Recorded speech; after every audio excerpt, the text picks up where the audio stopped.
As you can see here, I actually have all 19 Shadow Pokemon purified by this point. So, we are officially done with purification grinding for quite some time, and here's my team after all of that mount battling and all of that purification. So I'm around the level 35 mark. So, what's our next destination? Well, past me gets a little confused for a second. Guess I'm just showing off the kinds of stuff that we have at this point. Don't know why I really wanted to show my TMs. But anyway, past me gets a bit confused and goes back around Agate Village. What we're actually supposed to do is head out of here and check out the lab in the desert. That's the last thing we heard from Cipher. Okay, so finally going out of there,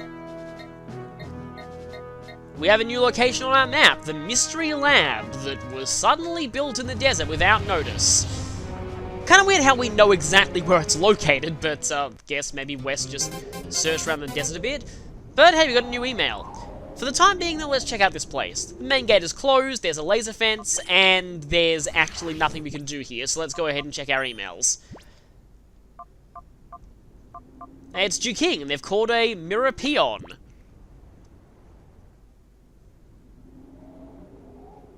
So, we have to go to Pyrite Town now.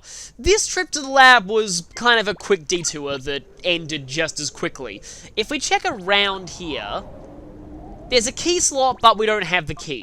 So, there's actually nothing we can do here. That F-disc we got is not the key we need. That'll be important later, but not now. But we've got some electric fences here, you can see some items in there, so obviously we'll be going inside this lab eventually, and we can actually walk around the perimeter. But for now, there's really nothing to do here. Oh, actually, wait. If you go around the perimeter, we can get 3 revives, so that's nice. Those are pretty expensive, so getting some free ones is always nice. Guess past me did know what it was doing when he was walking around the electric fence here. Anyway, now we can leave. So our next destination is Pyrite Town again, and let's see if this place has improved after we've defeated Mirror B. Well, the trainers here have certainly improved. I was actually here earlier to grind some purification gauges, and at this point I actually do end up fighting Kale. I might cut this battle out though, because, well, there's already been enough filler.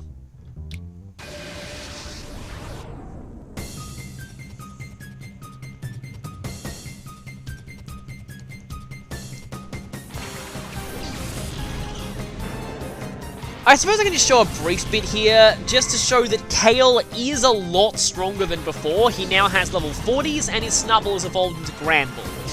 So, I actually remember that I did lose to him at least once in practice, so that was kind of embarrassing. Okay, so in this battle, Umbreon level 2 at level 36 and tries to learn Feint Attack. As much as the flinch rate from Bite has saved me occasionally, I feel like Feint Attack is overall probably going to be a little bit more useful, just because Umbreon is not really going to be outspeeding a lot of things, and Feint Attack I really, really want before fighting Justy. That's the main reason why I end up learning this.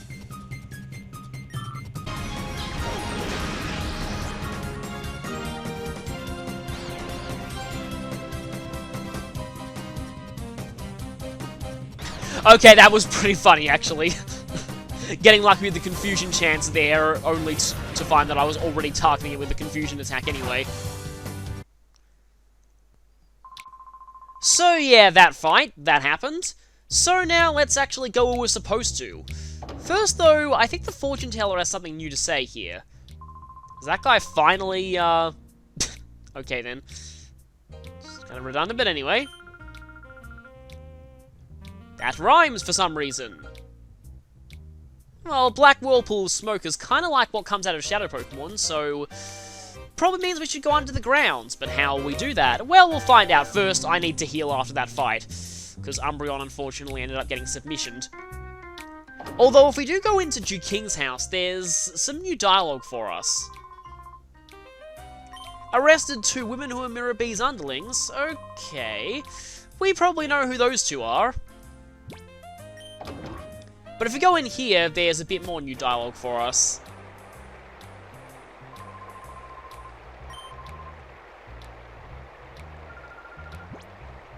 Yeah, I totally didn't put Plusle in the PC forever and never think about it again.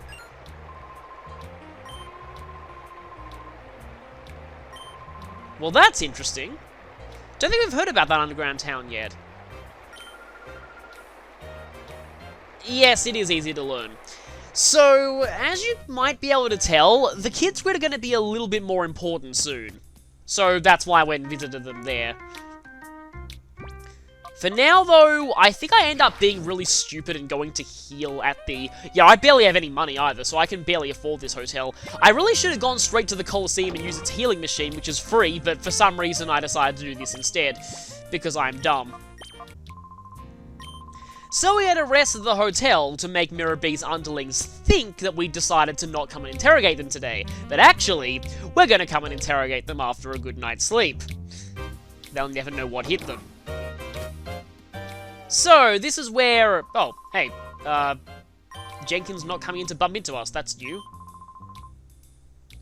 And I guess it makes sense to get the P*DA number of the chief here. You might have noticed a glint on the table there, but yep, it's Firma and Ref. As you can see there, suspicious glint. First though, let's talk to Officer Johnson here. That probably means at this point in the game, you're not able to rematch these two if you miss their Shadow Pokemon, so that actually might be kind of annoying. Good thing I got both Remoraid and Mantine.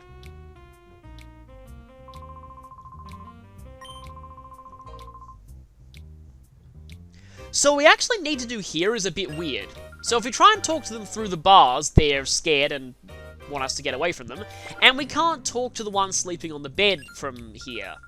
So what we actually have to do is, we have to go and pick up the jail key from the desk here. Don't know why they're okay with letting us have it, but then we have to unlock the door to the jail cell, and then we can go in and speak to them. This is kinda weird, especially seeing as we don't leave it locked again after we go, but hey, that's the name of the under again. And they were trying to sneak in there, apparently. And they're mentioning an elevator going down. But yeah, let's go ahead and swipe her key. So I guess we found out all the new information that we really need to. Have we seen an elevator before? Maybe there was a trainer earlier in the game who battled us saying the elevator was off limits. But that couldn't be related to this. Also, for fun, we can actually unlock Foley and Trudley cells. It doesn't actually do anything, but it's pretty silly. Yeah, you totally don't know what's going on in the lab, and totally don't know that it got something to do with your bosses and Shadow Pokemon and other things like that. Anyway, though, that's all that we can really do here at this point.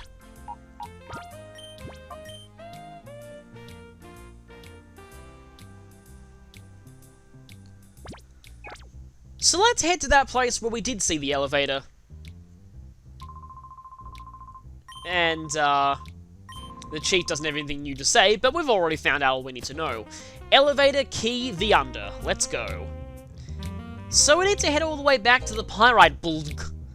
If you want, you can rematch all of the trainers in the square for more experience. In fact, it's probably recommended that you do that right now, because the trainers are about to get a pretty big spike in difficulty. Speaking of trainers, once we go back in here, you might notice something pretty soon. All the trainers have their line of sight battling nature completely, replenished? I don't know, reset. So they'll still battle you on sight. I guess I'm going to show this battle against Chaser Kai again, because not only has she got stronger, but she's technically a mandatory fight, because we need to beat her to get to the elevator. Kickface is getting there, but isn't quite level 27 yet. And there is a healing machine right here, just in case. She only has 2 Pokemon too, so this is not going to take too long. Let's, I'm just trying to... Why did I use Detect? I guess I'm just trying to bait out something. Or maybe try and take out Phanpy while Meditite's protecting, and then leave Meditite / Kickface to only be able to take one attack that turn. Let's see what they end up doing. Gust. Well, good call protecting myself here. Very good call protecting myself here. Past me was Psychic for some reason. Always great when you manage to call a double target, although with the AI it's pretty much just a complete roulette whether they do that or not. Detect is a move that's mainly used in double battles because it does the exact same thing as Protect and it has 5 less PP, which is normally a bad thing, but most Pokemon that... Basically, the thing with Detect is that it's a lot harder to imprison, because every Pokemon can learn Protect, well, every Pokemon that can learn TMs can, well, except for things like Wretched, I guess, but most Pokemon that can learn TMs can learn Protect, whereas Detect, really? I get crit one-shotted anyway, by Gust. That's annoying. You deserve to be punished by Dan Green! You shall feel his wrath. You are resistant to Fire Blast, but I don't care. Feel the wrath of Dan Green! Yeah, I specifically made sure that Fire Blast was the one to hit this thing. I love how Fire Blast looks in this game. Anyway, though, most Pokemon that learn Imprison can't learn Detect, so it's a lot harder to imprison for people who are using Imprison strategies.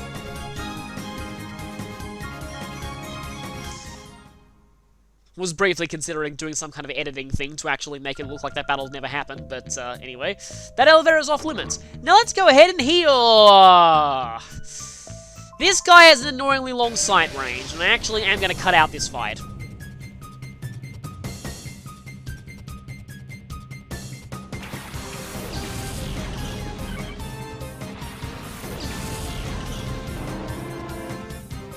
Why have you evolved your Hoothoot and not your Taillow? They both should be evolved by now, but for some reason only one is. That's weird.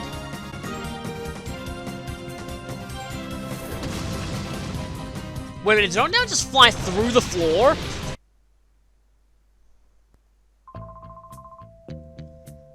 Well, you've leveled up considerably and you're still no match. Anyway, now we have access to the healing machine again. But there is one more thing that I want to do here. Kickface is so close to evolving that it hurts, so I ended up going up here and fighting Bandana Guy Geets.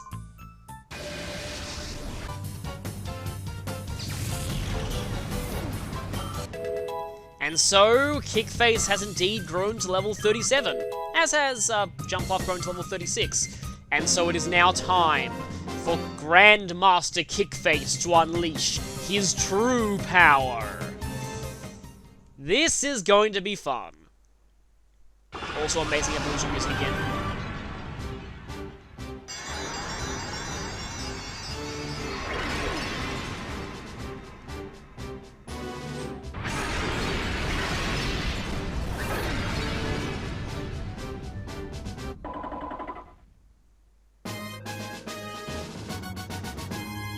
And so I have a Medicham.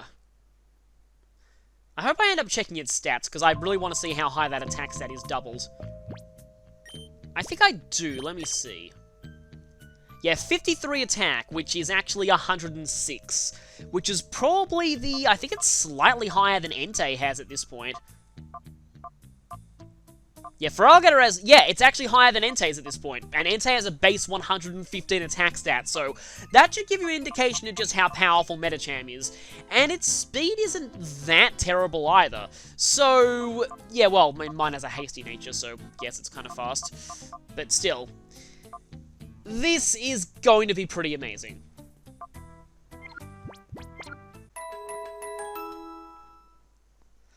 Anyway, I went back here to heal and save.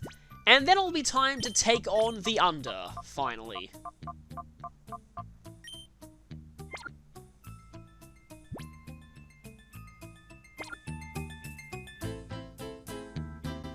And now it's time to finally see what's down that elevator, now that we have the key. So yeah, the elevator is off limits. Well, off limits this. Let's go ahead and not use the jail key, let's use the elevator key. These aren't even the last keys we'll be getting, by the way. And enter the elevator right here. It's kind of funny how she does absolute... Missy Jr., what are you... Aren't you going to come with me? And she's now teleported onto the elevator. So, welcome to the Under. In an epic plot twist, the Wretched Hive of Scum and Villainy has an even worse Wretched Hive of Scum and Villainy underneath it. This is basically the town that makes Pyrite look tame. And the moment we go here, yeah, something happens. We actually get some interesting music that we don't actually hear very often. They seem to have their own news service. And it's hosted by Lady Venus.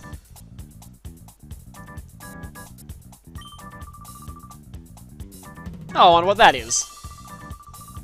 We only just got here. Word must travel very fast. Okay, we need to keep our heads down now. I'm now scared. Well, I guess word got out that someone used the elevator. So this place actually works like... And yeah, we find out that she's rarely seen, which is going to make it pretty hard for us to get to her. But this place is basically just a normal town, despite the fact that everyone here should be our enemy. We can kind of explore it as we want. Hi there.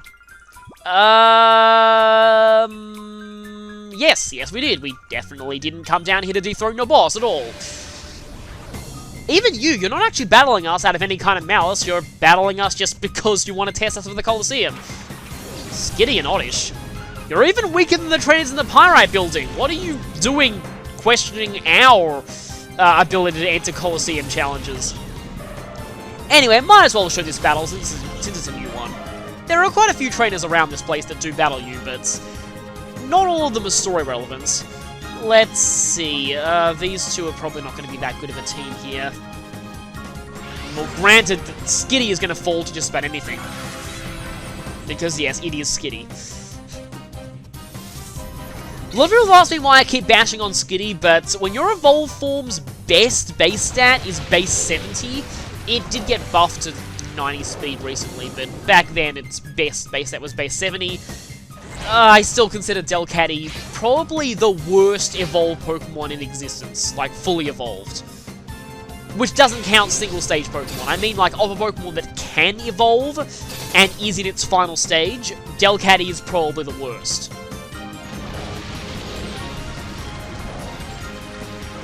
Anyway, though, that Razor Leaf hit Feraligatr pretty hard. Also noticing just now that I have a nickname by the Feraligatr or Jumpluff. Guess you can probably come up with your own names for them. Because I don't think I nicknamed either of them during the entire story.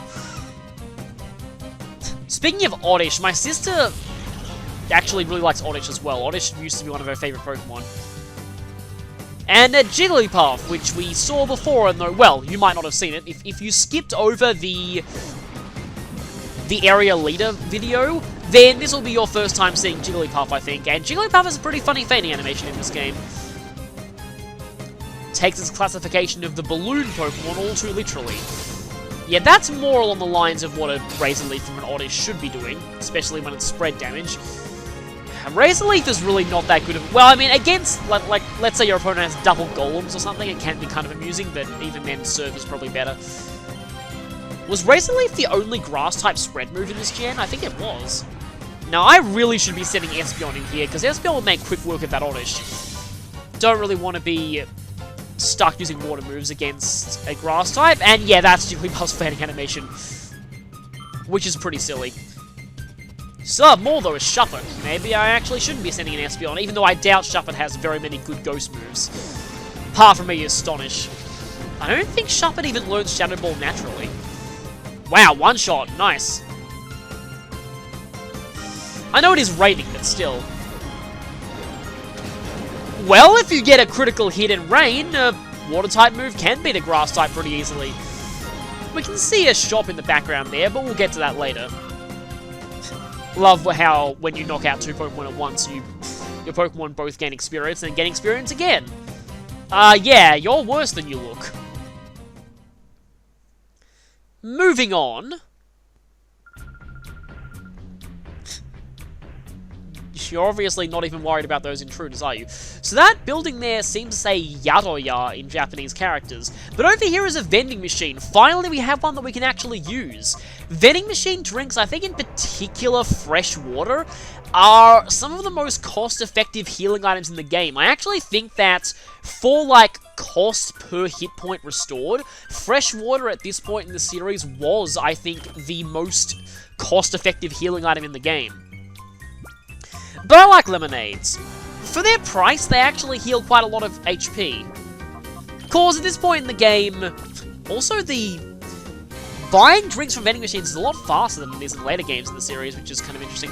But anyway, at this point in the game, healing 80 HP is not really all that significant, so I think they are probably more significant earlier in the game.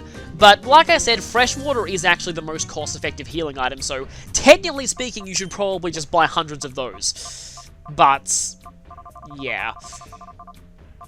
Also, here are my... I guess I can use a lemonade. Actually, 80 HP is actually a pretty good amount for this point. I think only really Entei is up to the amount of HP where it's kind of... No, we're not spies. Not spies at all. And she believes us. What happens if we say yes? No matter what we say, she doesn't believe us. So yeah, it's a good thing that the citizens of the Under are complete idiots, otherwise we'd be in serious trouble. Anyway, we have a shop here. Not really sure I should be trusting a shop from the Under. But anyway, let's talk to this guy. So, there's once a man who made a fortune in the mines of the Under.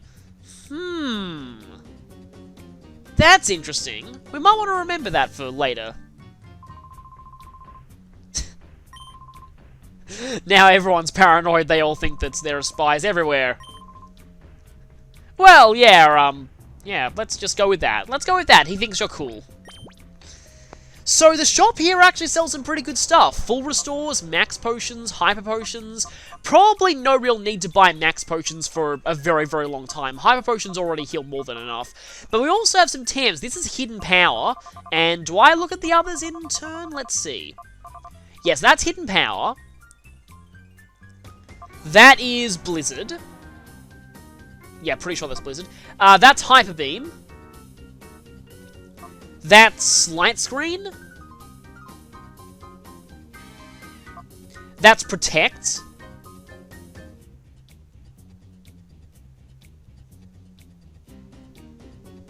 That is Safeguard. Another move that's pretty decent in double battles, actually, although a lot of Pokemon in this game already have it naturally. That's Thunder. That is Reflect. Obviously, that would be here, seeing as Light Screen is. And that's Fire Blast. And that's all we have at this point. So, if you don't want to grind in Mount Battle, you can get Fire Blast, Thunder, and Blizzard as opposed to Flamethrower, Thunderbolt, and Ice Beam. I personally don't like those attacks that much because their accuracy is unreliable. Yes, yes it does. Please tell me that you're not gonna fight us as spies for her. Let's just leave. So yeah, even though Entei does start with Fire Blast right off the bat, I guess it is kind of useful. It's always this thing where all the time they suggest using Fire Blast in competitive battles because 85% accuracy is apparently considered good for most people. But anyway, we find out about discs, which we actually do have a few of them, but we're gonna say no just because. But yeah, they often suggest using those in competitive battling, but I don't know, I don't like the 85% accuracy of Fire Blast. Just with my luck, I always go with Flamethrower just because I'd rather have the reliability. Any move with low accuracy always fails me at the worst possible time. Anyway, 3 Hyper Potions in this chest, which is actually pretty nice, seeing as they're kind of expensive. So let's enter the Yadoya building. This is the Underground Hotel. That's a lot of money. That's literally 10 times as expensive as Pyrite's hotel. And for the exact same effect. You're better off just going back up the elevator and using the healing machine. Although I think maybe the Roller Boy will battle you again if you do that, I forget. He probably does. And we have another announcement here. Also a PC. That was pretty quick after the last announcement. What does Lady Venus have to say this time?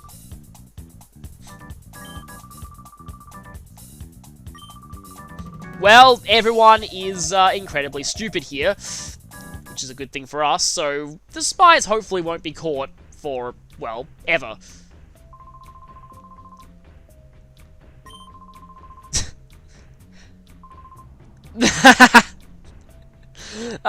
The classic old man who wants to admit he's not perverted, but actually he is.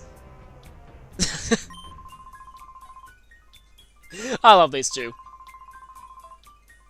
Yeah, we're totally not the spy you're looking for. I've got some pretty great dialogue. It's also kind of interesting how this place is really heavily implied to be a bar. It's not something you see very often in a Pokemon game. I love how dumb everyone is here. Well, that's interesting. Maybe we should enter. This guy doesn't even give us a choice. He's going to battle us immediately. Now, this guy is actually kind of significant for a few reasons. One is that he's involved in a post-game side quest, but the second is that I think he's the one who has a certain Pokemon. For now, though, he's just using Magikarp and Feebas. Oh boy, Gen 3 Feebas. Yeah, back in Generation 3, Feebas was a very hard Pokemon to find, because it only appeared in, I think, 5 specific tiles on one route, and they were randomized according to what the trendy phrase in Dewford Town was, but it was based on both that and your trainer ID. So I read online that, I remember back in the day I was trying to find Feebas, and I read a guide online that said to change the trendy phrase to Mudkip Ball, which later becomes Natural Flowers, which was true. I did that, and the phrase did become Natural Flowers, but what was not true was that he said that with Natural Flowers, you'd find Feebas in a very specific spot, which it didn't appear there for me because it depends also on your trainer ID. But yeah, here's the other reason why this trainer is, at least to me, kind of memorable, because he has a Wailord, and Wailord is enormous in this game. Also, lol splash.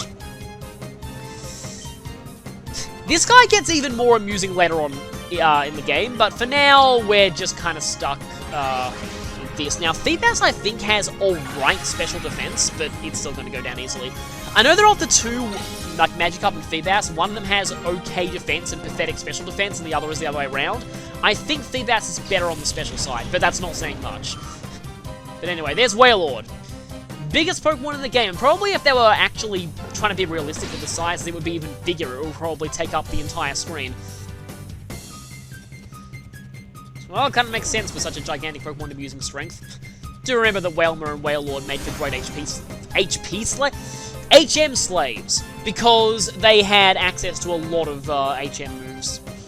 Kind of sad though, because, I don't know, I kind of like Whales as sort of a concept of a Pokemon, but Wailmer and Wailord were always a little bit... I feel like the most significant thing that Wailord ever really could do in competitive battling was, sadly, self-destruct. And here is the weakness of Giga Drain. I haven't gone back to heal my PP in a while. Probably should have just deposited Jump Off in the PC and withdrawn her, because that would have fully healed her. But yeah, Giga Drain only having 5 PP is pretty bad for a mainstay same type attack bonus move for grass types, which it really was in this generation. So that's really irritating. I'm going to have to go back and recover some PP. So, no hitting this Wailord for super effective for me.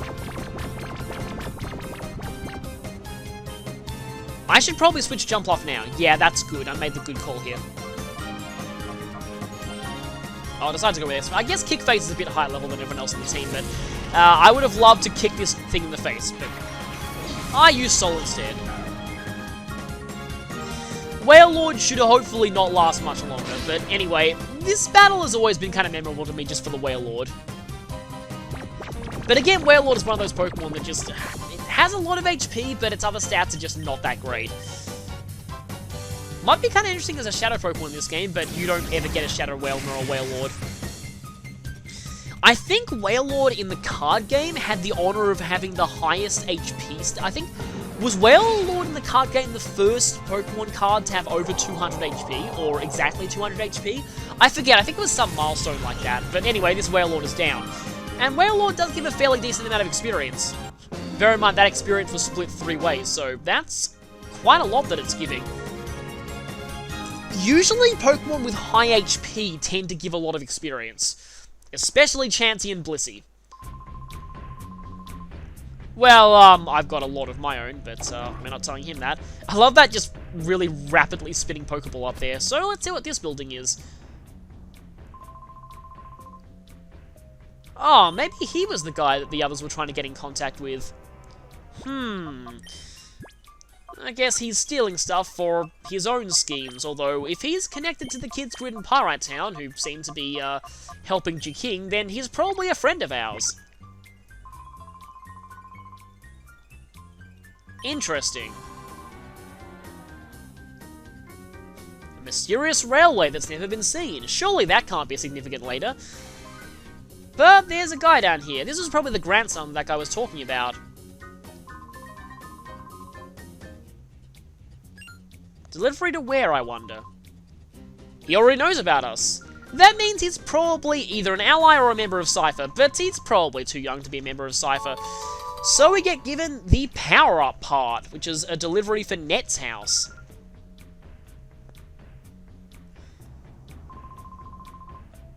So I assume you're Per. Because people all have weird names. I guess Net makes sense. So, thankfully, Net doesn't require us to go all the way back to Duke King's house. He actually lives down here in the Under. Maybe he's the guy that the other kid was trying to get in contact with. So let's look for the house with the big radar dish. Meanwhile, in Villain Land...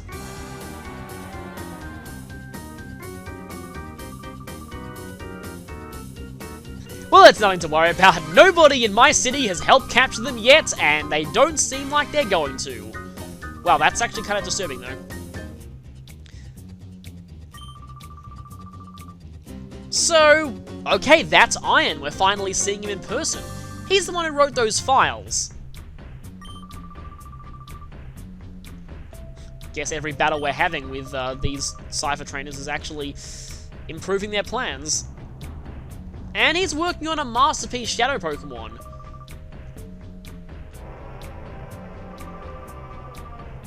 Obviously, Iron is in charge of the lab. We'll be dealing with him much later. Venus being in charge of this town, though. Also, we get a bit of a sneak preview of an area we haven't been to yet. We can also see the arm of a bodybuilder there, so obviously there are going to be some trainers to battle here.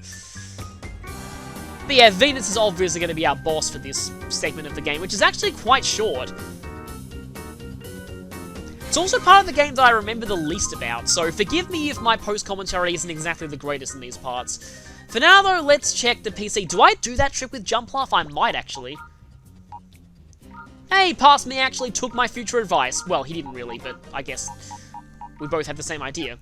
So yeah, doing that to give Jumpluff a full heal and restore all of her PP. One of those reasons why in a lot of challenges that restrict healing, you often have to restrict depositing Pokemon into the PC. Just notice here how all of her moves are grass type. Anyway, let's get out of here. You know what, it's really something. That hotel is a complete rip-off. You get the exact same effect by simply depositing all of your Pokemon into the PC, because that fully heals them. So, no reason to ever spend money on that. Now, let's see. This house is right on the edge of town. There's a big radar dish there, but there's also a roller boy around there. I don't know if we ever talked to him. I guess he already knows we have the part. Well, maybe these people... I was about to say these are the few people in this city who aren't a threat to us, but everyone else is so dumb that they're no threat to us anyway. Mag and Net. That totally isn't a pun. Well, Meg and Net, but I guess it's kind of similar. Wow, it's the famous B. Clingy and Misty Jr. Bits. Yeah, a lot of people here have technology-based puns. Okay, so I guess Bit was the guy at the gate.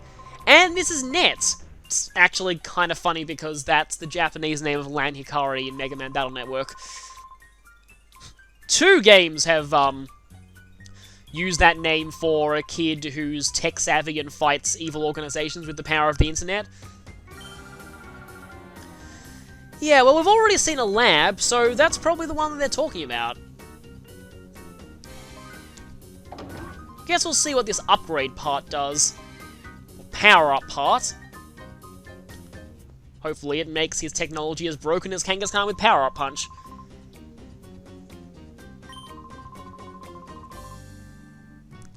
Yeah, that's probably bad. Really glad these kids have stayed undetected this long. I dread to think what Cipher would do if they actually found them. So Net's been gathering some data. And Meg has something to say here. We get a P-star DA number. They'll contact us once they've found out something. So, this is going to be interesting. We're going to be getting a few emails throughout the game. Uh-oh. But wait a minute. I thought we were the spies, and they said spy singular. That means someone else who works for us has been caught. I wonder who that could be. We'd better hurry to the start of the town just to help them out. Unfortunately, that'll probably out us as spies too, so that's not good.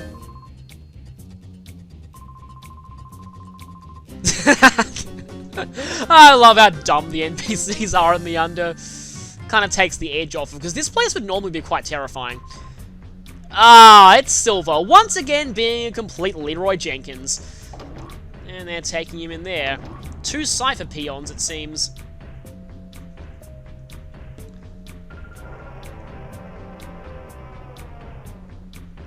Look, there could be twins here. But it's just another feature of all evil team grunts looking the same. So, hey there. No, we're not. Finally, someone gets it. Unfortunately, for getting it, your Pokemon are about to get smashed. It's Cipher Peon Cloak. It's finally time to actually start doing what we came to the Under to do, smashing criminal organizations. Ladian and Volbeat, you're obviously a bug specialist.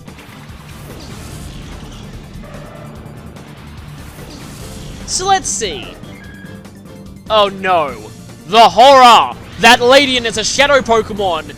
No! A terrible, useless Pokemon is one that we have to catch. Oh well. Yeah, the hilarious thing is this Volbeat is actually considerably stronger than it, and that's really saying something. I mean, Volbeat does have Tail Glow, which is a pretty amazing move. I think back in this gen it didn't raise special attack by 3 stages, just 2. But it was still the only equivalent to Nasty Plot at this point, because Nasty Plot itself didn't exist. However, Signal Beam was physical in this gen. And because of that, it's going to hit Espeon very hard. Yeah, what was I saying about Volbeat being the biggest threat here? Ow. Signal Beam is, I think, 75 base power. It was actually the best bug-type move available in this gen that wasn't Mega Horn, and only one Pokemon learned Mega Horn at this point. Wait a minute, I think Nidoking learned Mega Horn too, but... yeah, very few things actually got Mega Horn, so... but very few things got Signal Beam either, so it was kind of a bit of a strange move. For the bugs that did get Signal Beam, it was actually amazing, but I don't think Sizzle got it. Sizzle had to contend with Silver Wind. Yeah, Bug was another type that got way better in later generations, especially Gen 5. Gen 5 was just the absolute field day for bug types. Not only were the early game bugs, Leavanny and Scolipede, actually really good, but at least by early game bug standards, but you also had Volcarona, which, by the way, Bug Fire is one of the coolest type combinations I've ever seen in a Pokemon game. And you also had access to a lot more new bug moves. It was just a good time for bugs all around. The addition of X's are also improved them a lot, because back here, for those that didn't get Signal Beam, which was a lot, they had to contend with Silver Wind, like I said. And Silver Wind suffered from the same problem that Giga Drain did. Wow, you sure are useful. In that it only had 5 PP, basically. What's the Spinarak can do? Nightshade is actually somewhat threatening coming from you. 39 fixed damage. Though we're approaching the point in the game where most attacks will be doing more damage than that. Anyway, let's just focus down Ladian a little bit. Ladian, yeah. Well, I mean, Ladian has good special defense, but that's pretty much the only good thing about it. Guess we're finally seeing Feint Attack used too. Like I said, the main reason why I taught Umbreon Feint Attack was for Justy. You really, really want this move for Justy, because Justy is otherwise an absolute pain. Okay, let's just very slowly and carefully whittle down Ladian, or I could just try and chuck a ball now and just get it done with. Let's see what I end up doing. Oh, I'm evil. I'm very evil. The main, well, not so much threat, but the main thing that exists that Ladian can do is non-attacking moves. And so if I taunt it, it's forced to use Shadow Rush, which it won't like because Ladian's attack stat is pathetic. Although, actually, that'll mean that I force it to use a move that causes recoil. It's probably fine, though. See, here's another case where using Taunt can actually be really worthwhile in this game. I find it a pretty underrated option during the main story. Yeah, let's try and put it to sleep. Even though I doubt I'll have problems catching it. Don't use Confuse Ray. That might cause it to hurt itself even more. Okay, now Feint Attack is same type attack bonus, but it's probably not going to KO because Ladian does have good special defense. Like I said much earlier in the game, I really wish that Ladybird and Ladian got Alolan forms, but sadly they didn't. They really need something like that. Either a Mega, an Evolution. I mean, seriously, Ladian would work quite well as a second stage evolution. As in, like, a middle evolution. Or, yeah, Mega, an Evolution, or an Alolan form. Well, whatever the next region is for, because I doubt that Ultra Sun and Ultra Moon is going to give Johto Pokemon Alolan forms. Let's just go for a regular Pokeball, because that's how much I, this is really cruel, but that's what I think Ladian deserves. I'm so sorry, Ladian. 1, 2, 3... I didn't even need to put it to sleep. Ladian gets. When I said earlier in this video that I think Delcatty is one of the worst fully evolved Pokemon in the game, Ladian is definitely a contender for second worst. It may have decent speed and good special defense, but that's ruined by all of its other stats being abysmal. 35 base attack is bad even by unevolved Pokemon standards, and on a fully evolved Pokemon, that's awful. And with 55 on your other attacking stat, Ladian is not going to be doing very much damage. And even defensively, Ladian isn't very good because it's ruined by only having 50 base HP. There are really only two roles Ladian can play, either as a supporter with moves like Reflect, Light Screen, and Safeguard, which is done better by a lot of other Pokemon, or as a Baton Passer, and you have to wait until level 51 to get a move to Baton Pass, which is Agility, so yeah, again, done better by other Pokemon. Add in the fact that Ladian's typing is very bad defensively, and that neither of its abilities help it very much, yeah. Now, I know that a Pokemon's competitive usefulness is no bearing on how good it is in this game, but something that I just want to mention just to give an idea of how sad Ladian's situation is. Many Pokemon that aren't all that great can still find success in Smoggon's lower tier formats. There are actually quite a few Pokemon that are very good in those tiers. Ladian has been in the lowest possible tier in I think every generation, and it's considered bad even within that tier. As in, no reason whatsoever to use it bad. That's really tragic.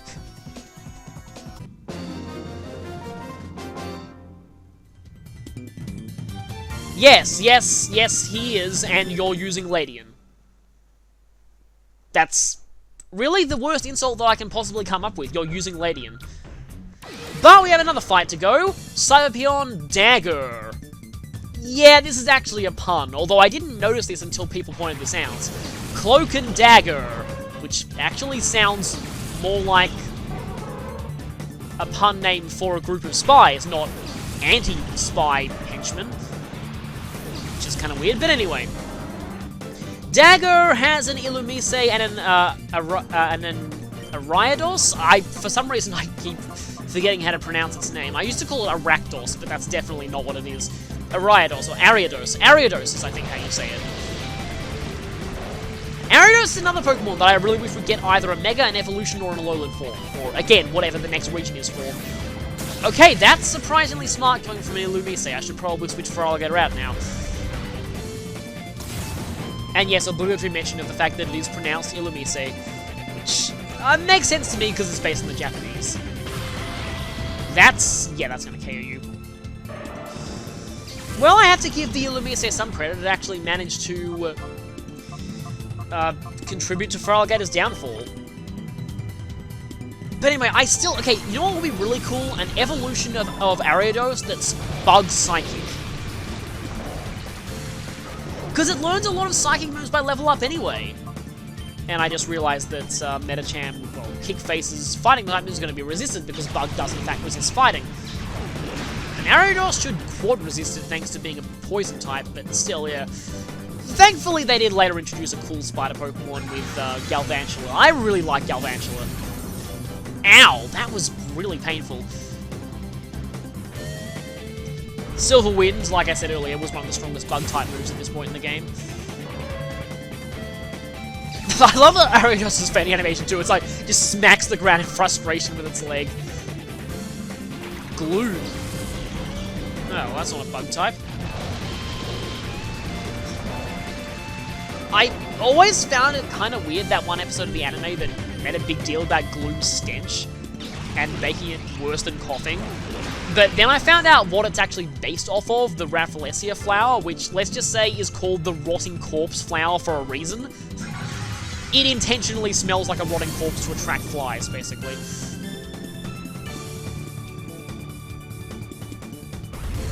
Varplume's Japanese name, I think, is actually just literally Rafflesia. Well, nice dodge there. That would have been annoying if that had hit. But let's, I guess, finish up this battle. I don't like being forced to use Confusion with Medicham, but it's the best option I have at this point. Yeah, when I get Shadow Ball, that's when the fun really begins. I keep saying the fun will begin soon with Medicham, but... I mean, at this point, against things that don't resist High Jump Kick, they're going to be taking a lot of damage. Now, aint. Nice survival there, Luna. Nice one. I was just trying to think whether or not Medicham is weak to Bug. I want to say that Fighting resists it, but I'm not fully sure. Most of the Type Chart I have memorized, but there are a few weird ones that I'm not 100% sure of. Yeah, this is a problem. I might even have to switch Kick Face. Why am I just using Confusion? Well, I guess just to lull you into a false sense of security, make you think that I'm going to do pathetic damage to you, and then I send out Dangwin and Fire Blast you.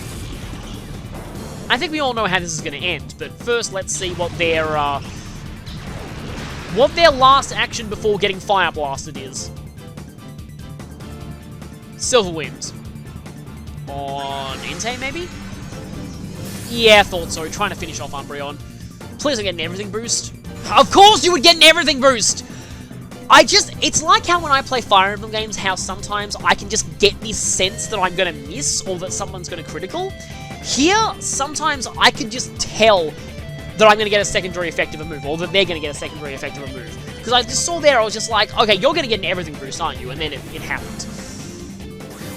It's only a 10% chance, but when it does, it's often very, very annoying. Please don't miss. Thankfully, the everything boost does not count evasion.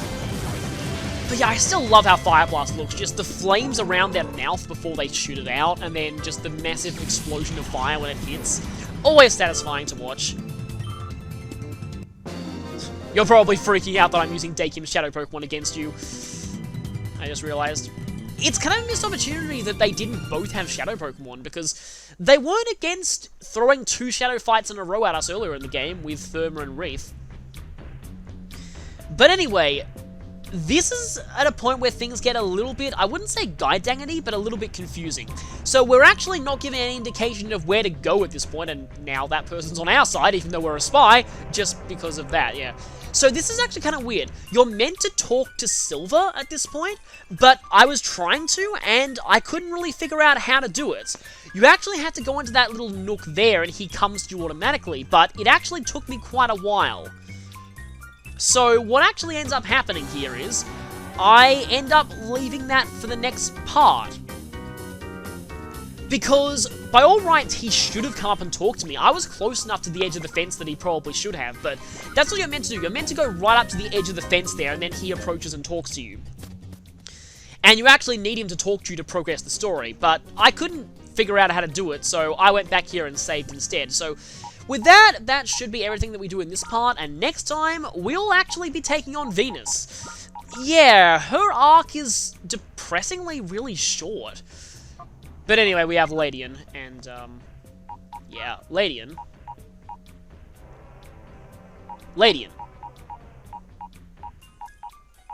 Please tell me Past Me isn't going to do what I think he's going to do. Please tell me. Just, no. Don't even think about it. Don't even think about it. I know you're considering it, just don't. Don't think about it.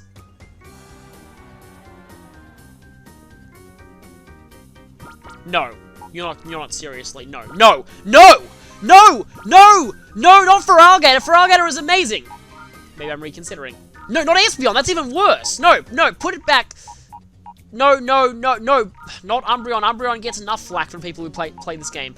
Not Kickface. Kickface is awesome too. Please get rid of Ladian Past Me. Entei? No, Entei is amazing. I need Jumpluff for the sleep against the next Shadow Pokemon we fight. I mean, I suppose Dangarine is not going to be that useful against the next fight, but why pass me? Why? And on that note, I leave you. Pass me, you're a moron.